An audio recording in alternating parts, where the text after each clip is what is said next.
पिंकी, आज से हम अपने जीवन की नई शुरुआत कर रहे हैं, इसलिए मैं तुमसे आज एक बहुत जरूरी बात करना चाहता हूं। पिंकी, आज से सिर्फ मैं ही नहीं, ये घर भी तुम्हारा है और इस घर के लोग भी।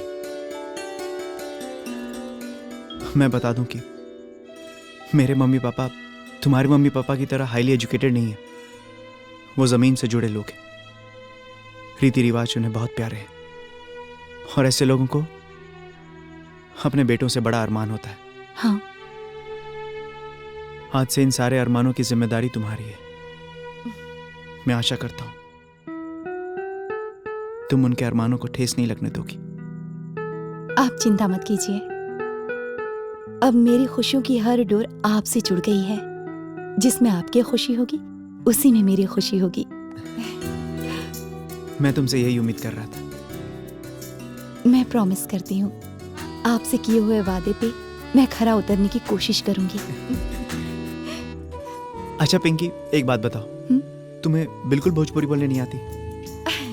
वो एक्चुअली क्या है ना, घर में सब लोग हिंदी में ही बात करते हैं, लेकिन मैं भोजपुरी समझ लेती हूँ। समझ लेती हूँ? ये तो बहुत अच्छा है। आज से ना मैं काम करेंगे, मैं तुमसे भोजपुरी में बात करूंगा। देखना, तुम ना बहुत जल्द भोजपुरी बोलना सीख जाओगी। जी।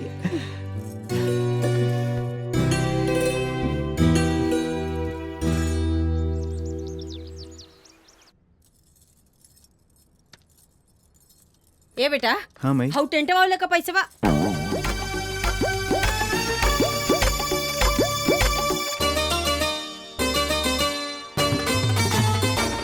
ये कौन डरस बा हो? माँ जी, ये नाइटी है। नाइटी? हे राम, ए छी, आई कैसा लागत है जोन तोन से? सुना, ई नाइटी फटी यहाँ ना चले, समझावा इन करा के, हैं? आ गांव घर का मेहरारू आई है, इन करा के देखे। बढ़िया से साड़ी पहन के सौख सिंगार करके बैठ जास, और टेंट वाले का पैसा दे जल्दी। जी एक बात बताइए, इसमें प्रॉब्लम क्या है? प्रॉब्लम कुछ नहीं है। ये गांव है ना, तो यहाँ के रीति रिवाज, पहनावा ओढ़ावा सब अलग होला, तो ये हिसाब से चले के पड़ी ना। तो ये वो काम करो, साड़ी पहन लो। जी।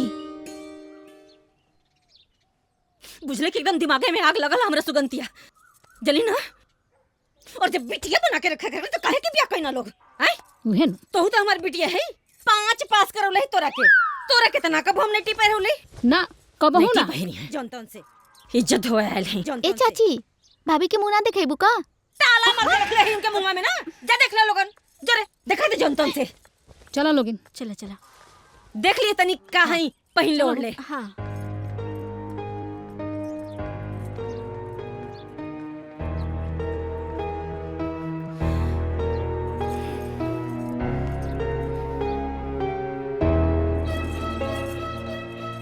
जे वाला ते बोर है या वाला।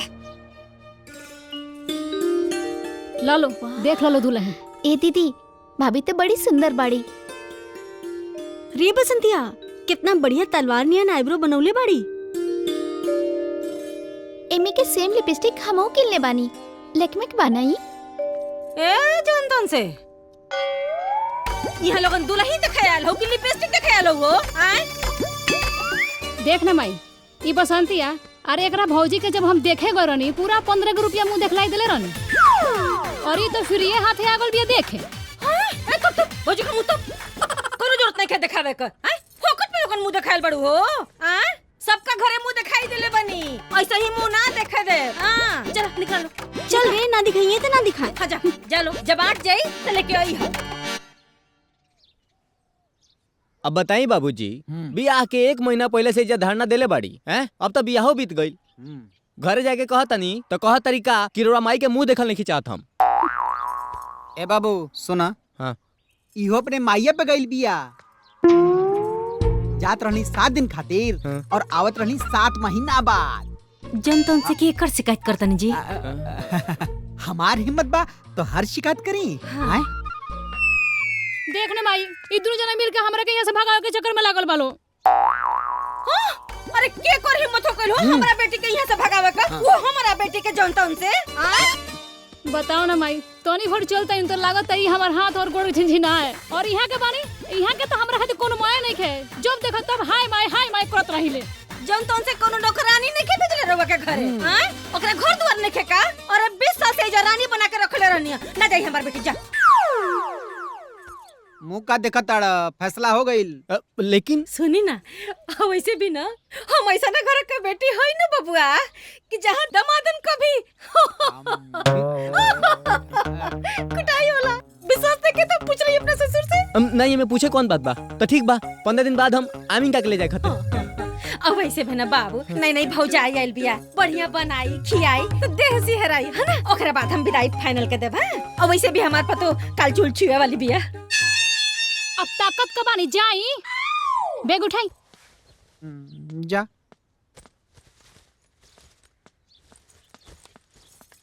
हमार माई। तू नाराज काहे बाड़ू? बस 1.25 महीना के तो बात बा।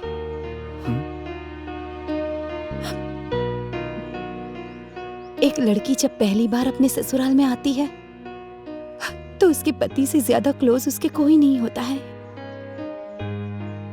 और वो पति मात्र 4 दिन के बाद ही उस पत्नी को छोड़कर परदेश चला जाए तो उस पत्नी को कितना अकेलापन लगेगा जी। आप मर्द है ना, आप ये जुदाई नहीं समझ पाएंगे।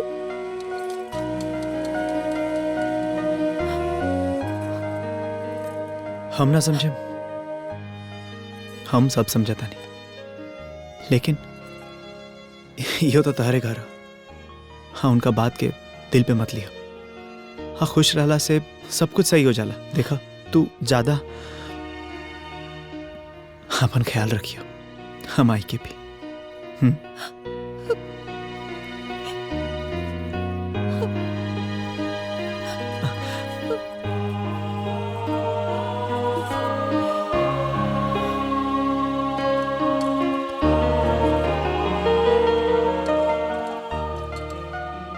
अपना ख्याल रखना। बाय।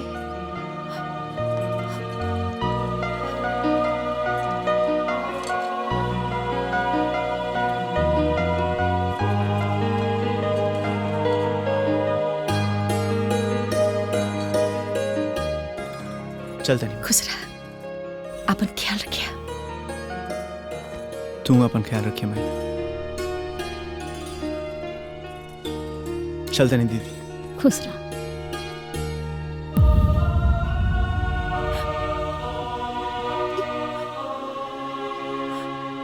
चलते नहीं।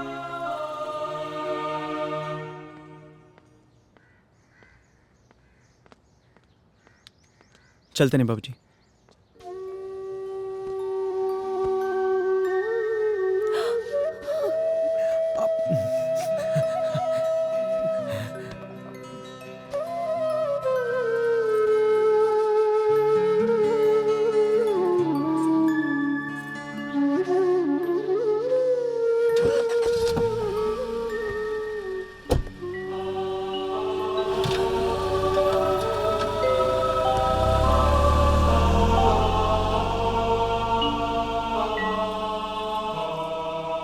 माई चुप हो जा।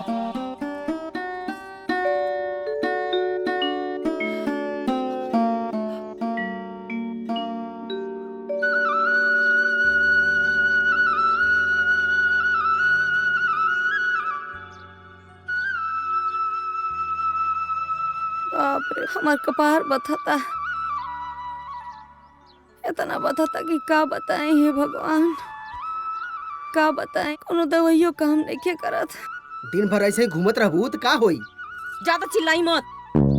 ए सुगंधिया, तनी चाय बना के लिया। का जानी काहे कपड़ा बहुते दुखाता, तनी चाय पी ली तो का जानी आराम मिल जाए।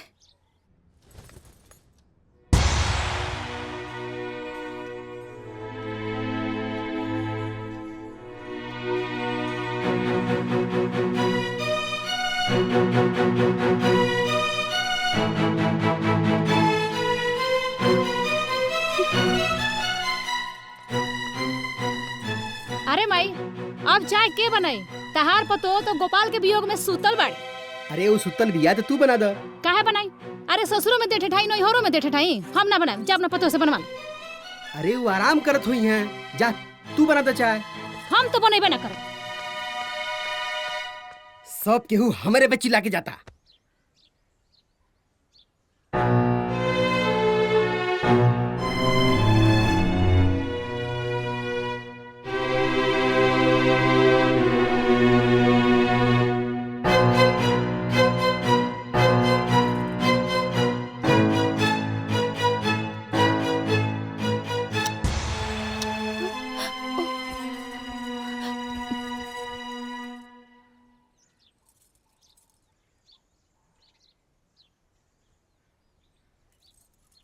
अरे पहले पी लेती फिर करिया करती जौन तो उनसे बात।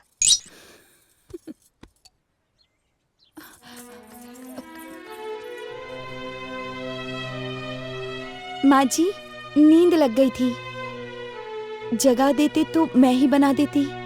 काहे? अरे भगवान हमनी के हाथ गोड़ नहीं दिले का?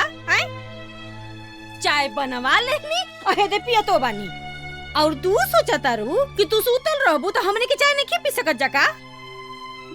जा सुता, जा नींद पूरी कर ला। आ सुना, तारा खातिर एक कप चाय छोड़ देले बनी, छान के पी ली हो। माने कि मरद रहल ह तो अब ही ले चाय टाइम टेबल से बनत रहल ह और ओकरा जाते कुल टाइम टेबल भुला गल जनतन से।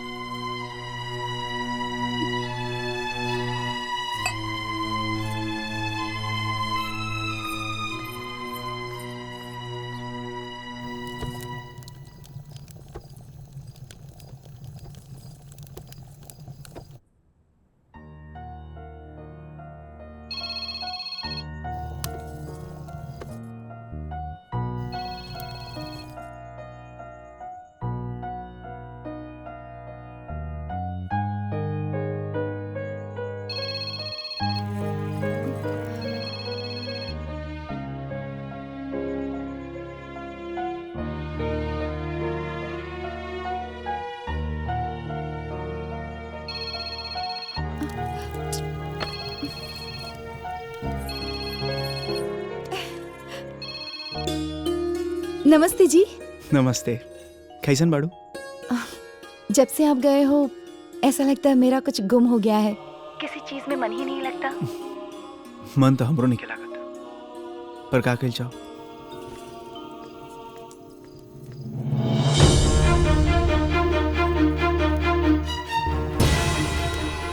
आपने खाना खाया? अभी कहाँ? अभी तो बस ऑफिस से आई नहीं है। सोचनी तारा से थोड़ा बात कर ली, फिर खाना खा लें। तू खैलू? नहीं नहीं, अभी तो मैं रोटी बना ही रही थी। अरे अरे, रोटी तो मैं तवे पर छोड़कर ही आ गई। चलिए बाद में बात करते हैं। अरे सुनो, हेलो। By by by.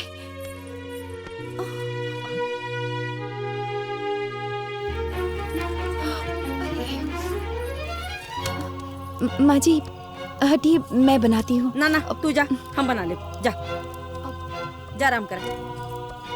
माँ जी और हम कहता नहीं तो तोरा समझ में नहीं खे आवत। आए जा तू अपन काम पूरा करा, रोटी बन जाएगी। माँ जी प्लीज प्लीज हटिए ना।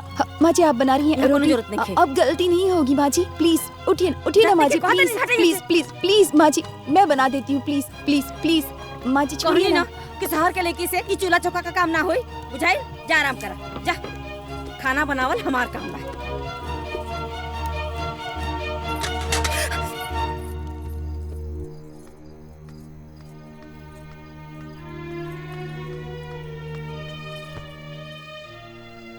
लोग लड़का का ब्याह करना सुखे खातिर, हमरा तो किस्मत में सुख है ना जौन तौन से।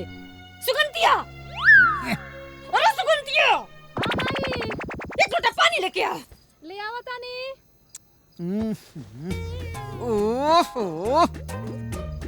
ये औरत नहीं एक मिनट चैन से शांति के साथ ना सोए दिले। आय अरे ऐसा कवन पहाड़ उलट के अवतारू कि अवता दुख छाप लेलस। आय सुना ना, गलती अंगनवा में ना तो थरिया में रोटी ना जरल कोई ना मिल रहा खाए के जौन तौन से। आ जाए बबुआ कहीं ना है, और आ जाए फोने पर खुसुर पुसुर का जानी कौन पहाड़ टूट गए, अब कमन दुख पड़ गए उनकरा पर। भगवान पता नहीं कहाँ से फोन बना दिला जौन तौन से।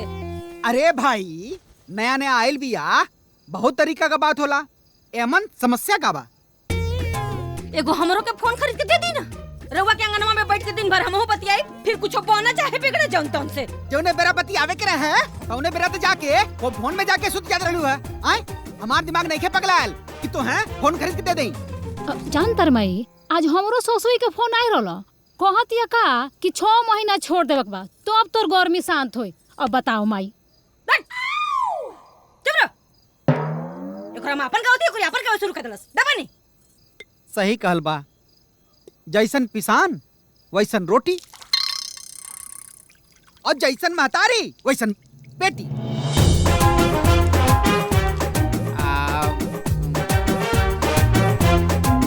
चला सुत्ता प्रभु। अरे बाप रे।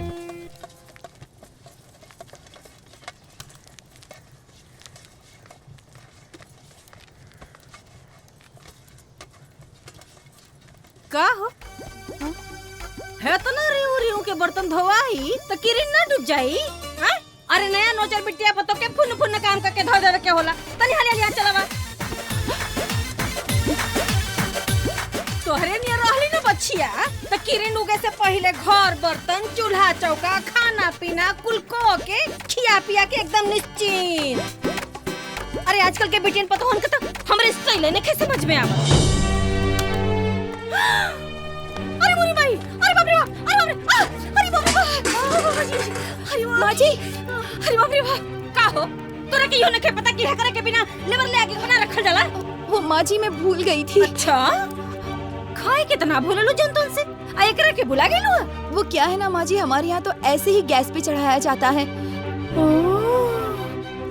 गैस वाली बाड़ू ये बच्चिया जंतुन से। हैं? अरे भाई जब वो चूल्हे पे नईखे बनावे जाना तो गैसे पे बनावे दा। आगे नहीं पछले वे हम कोनो बाड़ बनी आय हमरा खेती बाड़ी नहीं खे बोली है जो लौना लकड़ी रखल बा ओकर का करी। अपना देही में आग लगाई के रुआ के टाइम में लटकाई का करी बोली। जब देखा तब पछले वे आ जाना।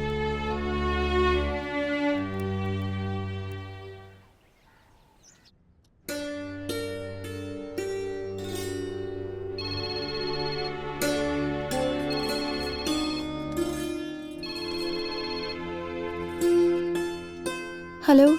क्या करता रू? घर का काम और आपको याद करने के अलावा और दूसरा क्या काम है मेरे पास? आप क्या कर रहे हो? हम ऑफिस। अच्छा कब आएंगे? अरे अभी तो कुछ दिन भइल बाइला। ऐसा लगता है कि बरसों हो गए आपको गए हुए। अच्छा माई बाबूजी के का हाल चाल बा? कहाँ बालो? शायद बाहर होंगे। ओ और खाना खैलू? अभी तक नहीं। का अभी तक खाना ना खैलू? जा तू पहले खाना खा, बाद में बात होई। सुनिए ना, थोड़ी देर और बात कीजिए ना प्लीज। ना ना ना, पहले जाके तू खाना खा। सुनिए प्लीज प्लीज। नो नो, पहले जाके खाना खा, बाद में बात होई। ठीक बा? ओके।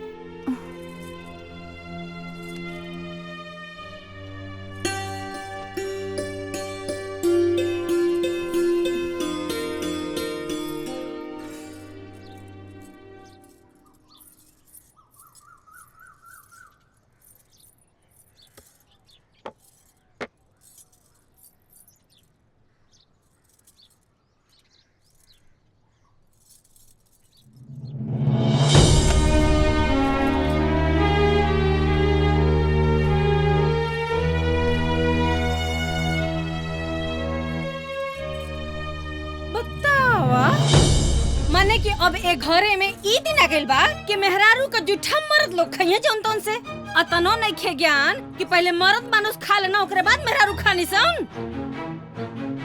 बताओ माई, हम अपना ससुरा में पानी पीकर रह जाइली, लेकिन अपन ससुर आ तोरा दामाद के खाए से पहले आज तक ले नहीं खइले। बिटिया तो ई संस्कार के बात होला ना। हम तोरा के ऐसा संस्कार देले तो तू ऐसा काम करेलू। एकर माई बाप के ऐसा संस्कार देले हुआ ऐसे ही ऐसा काम करतिया ना। हमरा के तो लगत ना कि एकर मतरियो बाबा ऐसा ने बना जंतन से। माँ जी गलती हो गई मुझसे। इसमें मेरे माँ बाप को घसीटने की क्या जरूरत है? हमारे यहाँ जब जिसको भूख लगती है वो खा लेता है। मुझे यहाँ का रिवाज पता नहीं था, इसलिए मैंने खाना निकाल लिया। इसमें कौन सा पहाड़ टूट पड़ा माँ जी?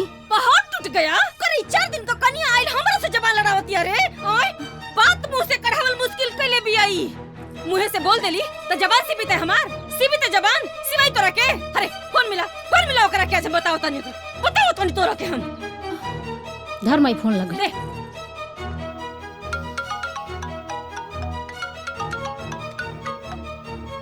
हाँ माई प्रणाम। खुश रहा बचवा। कितना अरमान से तहर बारात सजौले, कितना सपना सजा के पतो उतरले, बाकी हमरा के का पता रहेगी, हमरा के उल्टा सुने के पड़ी जौन तुमसे। का भाई? ये बचवा एको बात बर्दाश्त नहीं के करत तार मेहरारू। बुझला ना जौन तुमसे एको काम ढंग से नहीं करत, न बर्तन धोतिया ढंग से, न खाना बनावतिया ढंग से, एको काम घर का नहीं करती है बचवा। हाँ ढंग से नहीं कर पा रही हूँ, गलती हो रही है मुझसे। उनसे कंप्लेन करने से क्या प्रॉब्लम सॉल्व हो जाएगी? सुन तेरे अपने मेहरारू का जो भाषा। भी काम है सब तो कर रही हूँ। पिंक, जगह नहीं है, लोग नए, तरीका नया है। गलती हो गई मुझसे। जब गलती मेरी है तो मेरे माँ बाप को बीच में लाने की क्या जरूरत है? सुन, इसमें उनका क्या दोष है? मुझ में खोट निकालने के बदले आप मुझे समझा भी तो सकती थी, सिखा भी तो सकती थी। लेकिन सासू माँ, आपने मेरी कद्र नहीं जानी, उल्टा तमाशा बना दिया। सुन तेरे का खातिया तोर मेहरारू। हे बेटा, यही दिन रात खातिर तेरा सरधा से पतो उतरले रही हम। हमरो सास रही है घरे में, हमरो आवाज क्यों सुन लो है गांव में तो बतावा। हमार बात सुन, अब तोर मेहरारू हमरा से एकदम बर्दाश्त नहीं हो। तू आज के आज आओ और अपन मेहरारू लेके जो यहाँ से। नहीं चाहिए हमरा कैसे पतो है दादा, नहीं चाहिए। अरे माई हमारी बात। अगर आपको मुझ जैसी बहू नहीं चाहिए तो मुझे भी आप जैसी सास नहीं चाहिए। तो जो यहाँ से। हाँ हाँ जा रही हूँ। हाँ तो जो यहाँ से। हाँ अरे जाना और चक्कर बाड़ू।